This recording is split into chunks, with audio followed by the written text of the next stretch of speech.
Ilya Muromets and Solovey the Robber. Ilya Muromets gallops at his horse's full speed. His steed, Barushka Kosmatushka, literally brownie shaggy mane, leaps from hill to hill, springs over rivers and lakes, and soars above the mounds. They rode all the way to the Bryansk woods, but Barushka could not ride any further.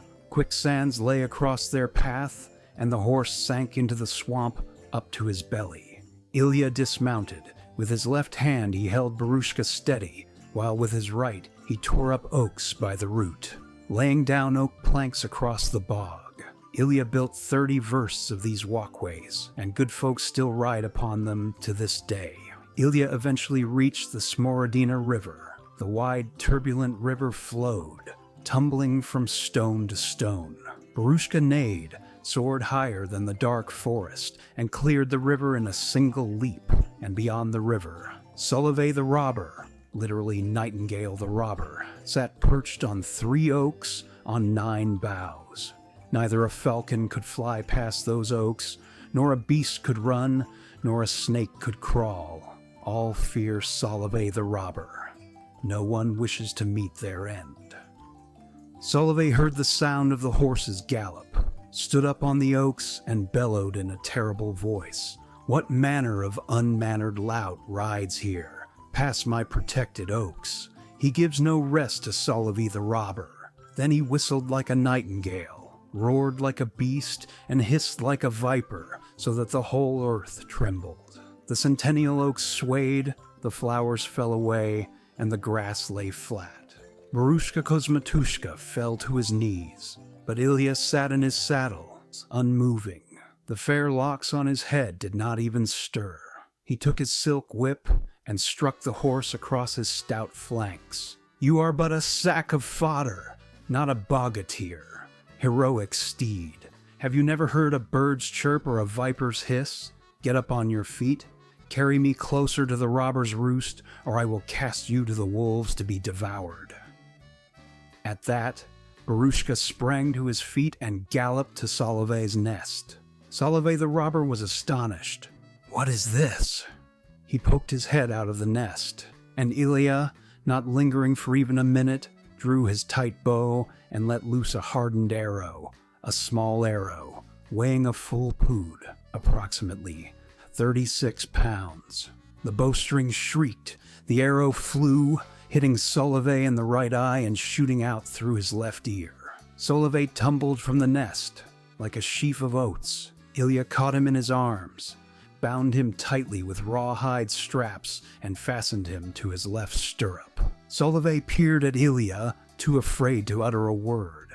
"Why do you stare at me, robber? Have you never seen a Russian bogatyr? Alas, I have fallen into strong hands. It seems I shall never walk free again." Ilya galloped further along the straight road and arrived at the manor of Solovey the Robber. His courtyard spanned 7 versts, stood upon 7 pillars, and was encircled by an iron palisade. On every stake stood a pinnacle, and on every pinnacle the head of a slain bogatyr. And in the courtyard stood white stone chambers, and the gilded porches gleamed like fire. Solovey's daughter saw the bogatyr's horse and cried out for the whole courtyard to hear. "Our father, Solovey Romanovich, is riding home. He brings a peasant yokel tied to his stirrup." Solovey the Robber's wife looked out the window and clapped her hands. "What nonsense you speak, you foolish girl. It is a peasant yokel riding here, and tied to his stirrup he brings our father, Solovey Romanovich." Solovey's elder daughter, Pelka, rushed out into the courtyard, grabbed an iron plank weighing 90 poods, and hurled it at Ilya Muromets. But Ilya was quick and nimble. He fended off the plank with his bogatyr's hand. The plank flew back, struck Pelka, and killed her outright. Solovey's wife threw herself at Ilya's feet. "Take from us, bogatyr, silver, gold, and priceless pearls, as much as your heroic horse can carry. Only release our father, Solovey the Robber." Ilya replied, "I have no need for unrighteous gifts. They were earned with children's tears. watered with Russian blood, and gained through peasant hardship. When the robber is in chains, he is your friend. But release him, and you will weep over him again. I shall take Solovey to Kiev City, there to spend him on kvass, and consume him on kalachi, a type of bread. Ilya turned his horse and galloped toward Kiev. Solovey fell silent, not moving a muscle. Ilya rode through Kiev and approached the prince's palace. He tethered his horse to a turned post, leaving Solovey the Robber with him, and walked into the bright upper chamber. A feast was underway with Prince Vladimir, and Russian bogatyrs sat at the tables. Ilya entered, bowed, and stood by the threshold. Greetings, Prince Vladimir and Princess Apraxia. Do you welcome a wandering young man? Vladimir the Bright Sun asked him. Where are you from, good young man? And what is your name? Of what family and tribe are you? My name is Ilya. I am from near Murom, a peasant's son from the village of Karacharovo. I rode here from Chernigov along the straight, wide road. I have brought you Prince Solovey the Robber. He is tied to my horse in your courtyard. Would you like to gaze upon him? The prince and princess and all of the bogatyrs jumped up from their seats and hurried after Ilya to the prince's courtyard. They ran up to Barushka Kosmatushka. The robber was hanging by the stirrup, like a sack of hay, bound hand and foot with straps. With his left eye, he gazed at Kiev and at Prince Vladimir. Prince Vladimir told him, "Come now, whistle like a nightingale, roar like a beast." Solovey the Robber did not look at him, nor did he listen. You did not take me in battle, and it is not for you to command me. Then Prince Vladimir asked Ilya Muromets, "Order him yourself, Ilya Ivanovich." "Very well, only do not be angry with me, Prince. I shall cover you and the princess with the skirts of my peasant kaftan, lest some misfortune befall. And you, Solovey Romanovich, do as you are commanded. I cannot whistle, my mouth is parched. Give Solovey a kara, goblet of sweet wine, 1.5 vedro, approximately 4 gallons in volume, and a second of bitter mead, and a third of heady beer. Give him a rye kalak to eat, and then he will whistle and amuse us." They watered Solovey and fed him. Solovey prepared to whistle.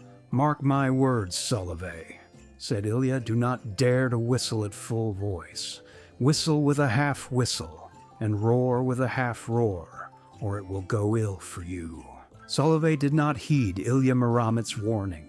He wished to lay waste to Kiev City, to kill the prince and princess and all the Russian bogatyrs. He whistled with his full nightingale's whistle, he roared with all his might, and he hissed with his full viper's hiss.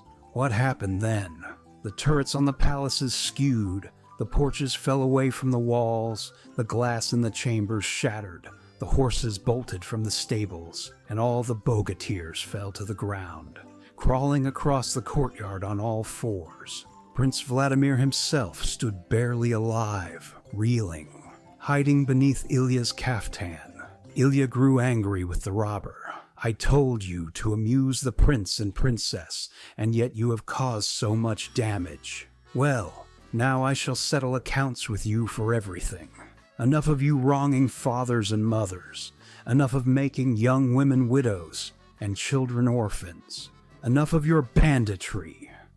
Ilya took his sharp saber and cut off Solovey's head, and there was the end of Solovey. "Thank you, Ilya Muromets," said Prince Vladimir. "Stay in my retinue. You shall be the eldest bogatyr, chief over the others, and live here with us in Kiev. Live for a lifetime, from this day until death.